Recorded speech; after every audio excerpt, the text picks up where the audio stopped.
A day in my life as a plantita. Hi mga lods! Tag-ulan na naman kaya masarap ngayon magtanim ng mga gulay. So tara, samahan nyo kayo magtanim ng kangkong, sitaw, okra at marami pang iba. Noong mga nakarang buwan, marami na kaming tinanim na sitaw, okra at marami pang iba.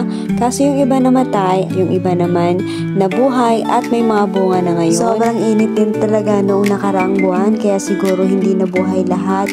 Pero ngayong tag-ulan, magtatanim kami ng maraming sitaw, okra at marami pang iba para mabuhay naman lahat. Para sa susunod na mga buwan, marami tayong aanihin ng mga gulay, o diba?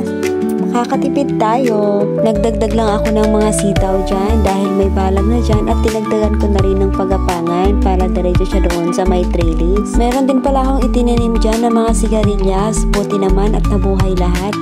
Hay sa wakas at tatapos na rin sa pagtatanim at paggawa ng balag. Dito pala kami kumukuha ng panilig. Hay nako, sa wakas, tapos na din. Napakainit guys, past 12 na yan, sobrang grabe, nagdidilim ng paningin ko sa sobrang init. Marami palang bunga ang native santol dito, kaya naisipan namin ng mga mamaya para magawa ng sinantulan. Matamis ito guys kahit maliliit siya. Kaya lang, yung mga iba pa, medyo hilaw pa siya, kaya medyo maasin.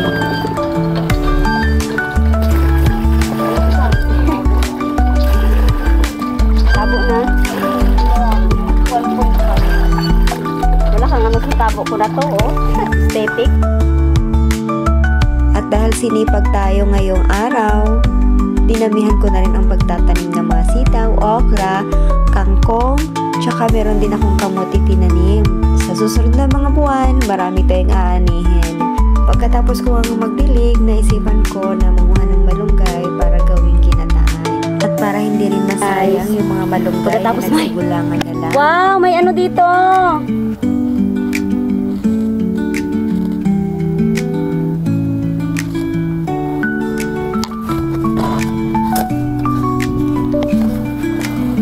Guys, so may saging tayo guys. Okay. Gawa tayo ng malunggay.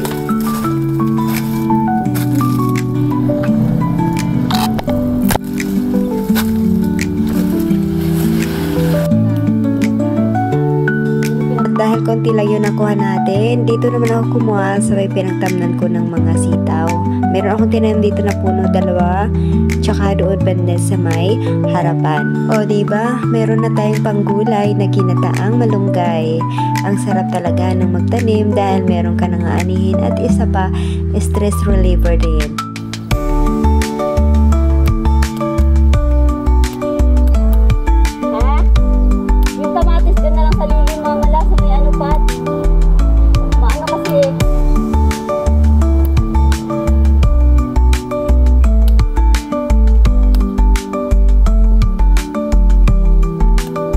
Nanguha na rin ako ng mga okra na tinanim namin noong nakaraang buwan dahil may mga bunga na ngayon yung iba. Si Dieter habang nasa taas ako ng santol, tahol siya ng tahol. Sobrang nag-worry talaga siya nung nasa taas ako. Siguro naisip niya baka mahulog ako. And ito na nga pala yung mga nakuha kong santol guys.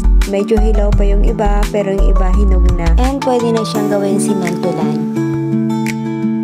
Uwi na tayo. Saan lagayan?